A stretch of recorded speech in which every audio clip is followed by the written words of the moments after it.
Hello friends, कैसे हैं आप। आज मैं ये वीडियो बहुत दिनों के बाद बना रही हूँ क्योंकि मेरी तबीयत ठीक नहीं थी। मेरा गला ख़राब था, इसकी वजह से मैं वीडियो अपलोड नहीं कर पाई और वीडियो रिकॉर्ड भी नहीं कर पाई। इसके लिए मैं आपसे माफ़ी चाहती हूँ।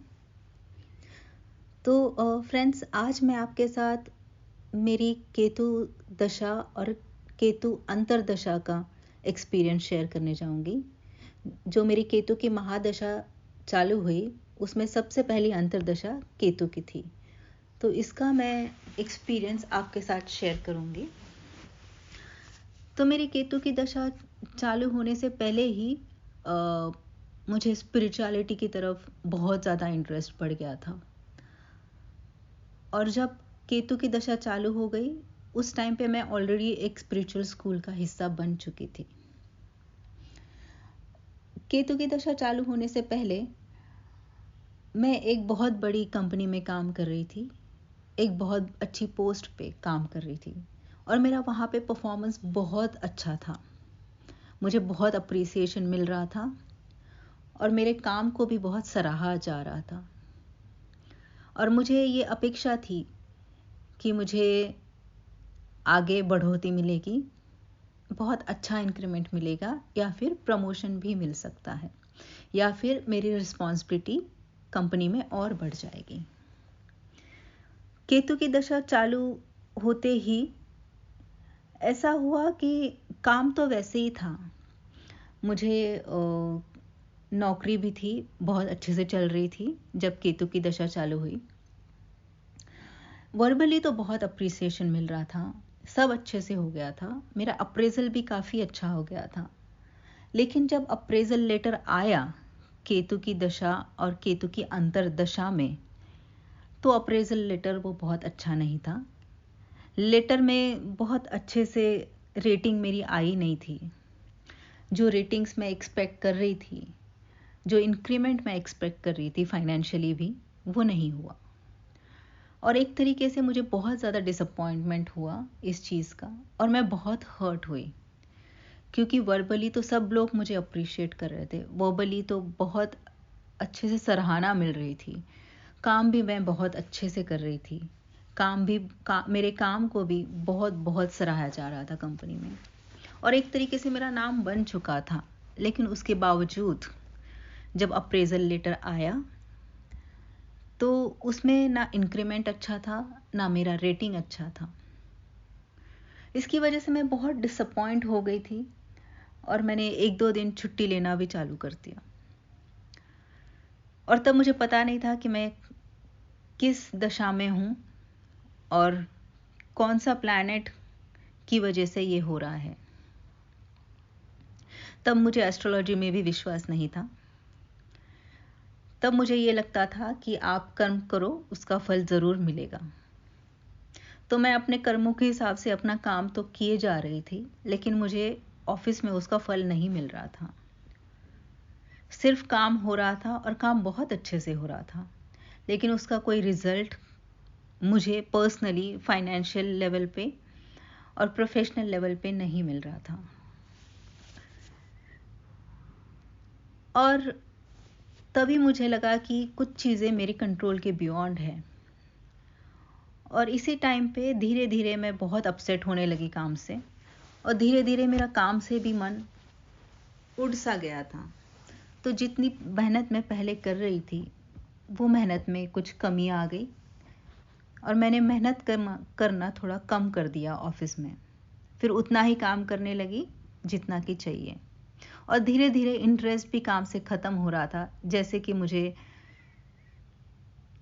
काम ही नहीं करना हो और मुझे बहुत अंदर से डिसअपॉइंटमेंट, डिसकंटेंटमेंट और एक ऐसे लग रहा था कि मुझे जो मैं मेहनत कर रही हूँ उसका फल मुझे नहीं दे रही है कंपनी। तो धीरे धीरे मैं सोच रही थी कि मैं कंपनी छोड़ दूँ, लेकिन मैंने छोड़ी नहीं, मैं काम फिर भी कर रही थी। तो इस दौरान ये जो मेरा इंटरेस्ट थोड़ा थोड़ा कम हो रहा था ऑफिस में, मैं स्पिरिचुअलिटी की तरफ भी आगे आगे बढ़ रही थी। स्पिरिचुअलिटी में मेरा इंटरेस्ट और ज़्यादा बढ़ने लगा। मैं मेडिटेशन करने लगी, और कुछ हीलिंग टेक्निक्स भी प्रैक्टिस करने लगी। केतु ने मुझे एक तरीके से एक स्पिरिचुअली इंक्लाइंड पर्सन बना दिया और मुझे बहुत ज़्यादा इंटरेस्ट आने लगा। मुझे खुद को भी नहीं समझ में आ रहा था कि मुझे इतना स्पिरिचुअलिटी में इंटरेस्ट क्यों आने लगा है। और धीरे धीरे मुझे मटेरियलिस्टिक चीज़ों से इंटरेस्ट धीरे धीरे कम होने लगा।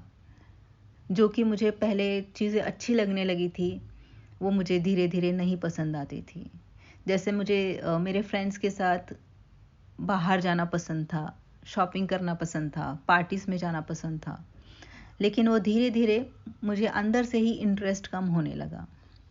मैं धीरे धीरे ऑफिस के बाद घर में ही रहने लगी और धीरे धीरे स्पिरिचुअल बुक्स पढ़ने लगी, मेडिटेशन करने लगी और इन चीज़ों में मेरा इंटरेस्ट बहुत ज़्यादा बढ़ने लगा। एक तरीके से मैं धीरे धीरे आइसोलेशन में जाने लगी थी और मुझे ये बिल्कुल भी नहीं समझ में आ रहा था कि मेरे साथ ये सब क्यों हो रहा है। और धीरे धीरे मैं अंदर से थोड़ा बहुत डिप्रेस भी फील करने लगी थी, लेकिन इस चीज़ की वजह मुझे बिल्कुल भी समझ में नहीं आ रही थी। मैं बस जो मेरे साथ हो रहा था वो मैं करती जा रही थी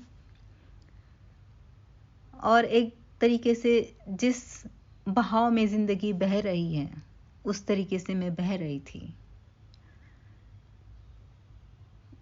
तो हाँ, मेरा केतु की महादशा और केतु की अंतर्दशा में ये हुआ कि प्रोफेशनली मेरा इंटरेस्ट धीरे धीरे कम होने लगा। प्रोफेशनली मुझे डिसअपॉइंटमेंट्स का सामना करना पड़ा। मुझे जो काम मैं कर रही थी ऑफिस में उसका रिजल्ट मुझे नहीं मिल रहा था।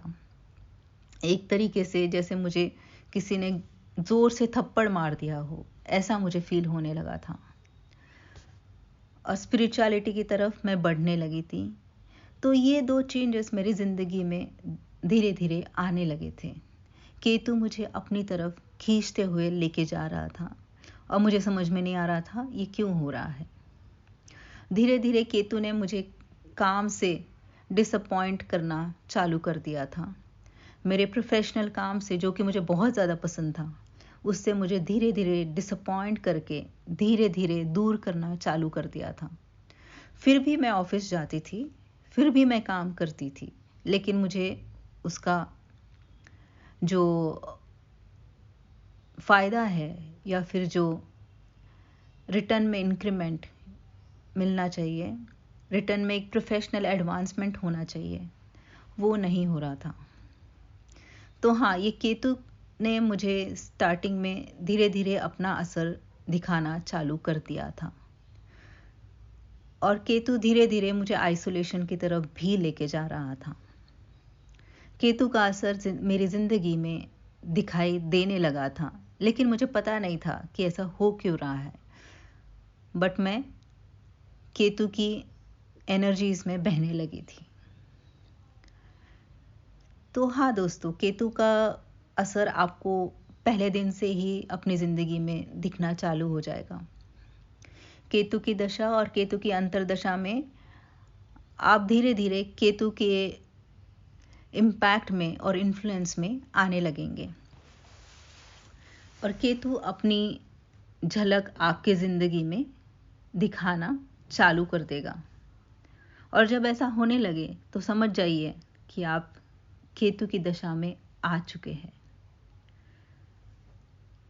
तो ये था मेरा पर्सनल एक्सपीरियंस, जो कि मैंने महसूस किया और जो एक्सपीरियंस किया केतु की महादशा और केतु की अंतर्दशा में। इस दौरान ये भी हो सकता है कि आपको एस्ट्रोलॉजी में इंटरेस्ट पड़े या कोई ऑकल्ट साइंस में इंटरेस्ट पड़े और ऐसी चीज़ों में सडनली आपका इंटरेस्ट बढ़ना चालू हो जाएगा जो आपने कभी एक्सपेक्ट भी नहीं किया था। धीरे धीरे ऐसी चीज़ें होने लगेगी जो शायद आपने कभी सोची भी नहीं थी।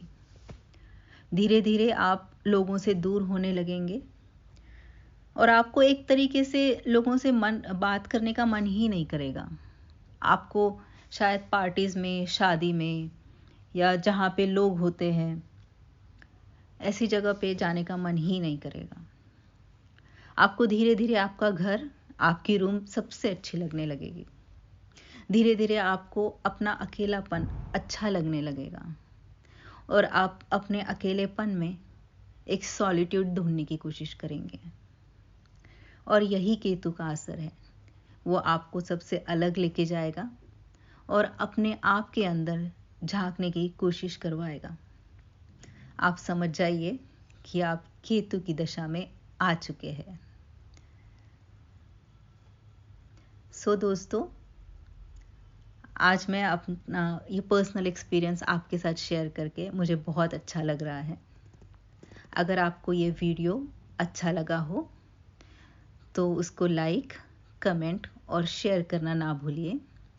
और प्लीज़ इस चैनल को सब्सक्राइब कीजिए, तो मुझे पता चलेगा कि आपको जो मैं वीडियोस डाल रही हूँ वो आपको अच्छे लगेंगे। ये वीडियोस मैं आपके साथ इसलिए शेयर कर रही हूँ ताकि आपको पहले से ही पता चले कि आप किस चीज़ से गुजर रहे हो। मुझे ये बिल्कुल भी नहीं पता था, क्योंकि मैं एस्ट्रोलॉजी में बिलीव ही नहीं करती थी, तो इसलिए मुझे पता ही नहीं था कि मैं किन चीज़ों से गुजर रही हूँ और क्यों गुजर रही हूँ। मैंने सिर्फ सफ़र किया। जब सफरिंग्स बहुत ज़्यादा बढ़ने लगी तब मैंने एस्ट्रोलॉजी में देखा कि क्यों हो रहा है। तो आप अपने एस्ट्रोलॉजिकल चार्ट्स पहले से ही देख के रखिए और अपने आप को प्रिपेयर करके रखिए एक बुरे टाइम के लिए। देखो, टाइम तो आपका ये नहीं है कि चेंज होगा, बट ये है कि आप उसके लिए बहुत अच्छे से प्रिपेयर हो सकते हैं पहले से ही, और जब टाइम आएगा तो आप उसको बहुत अच्छे से हैंडल कर सकते हैं। Thank you for watching this video friends. All the best for your life. Thank you.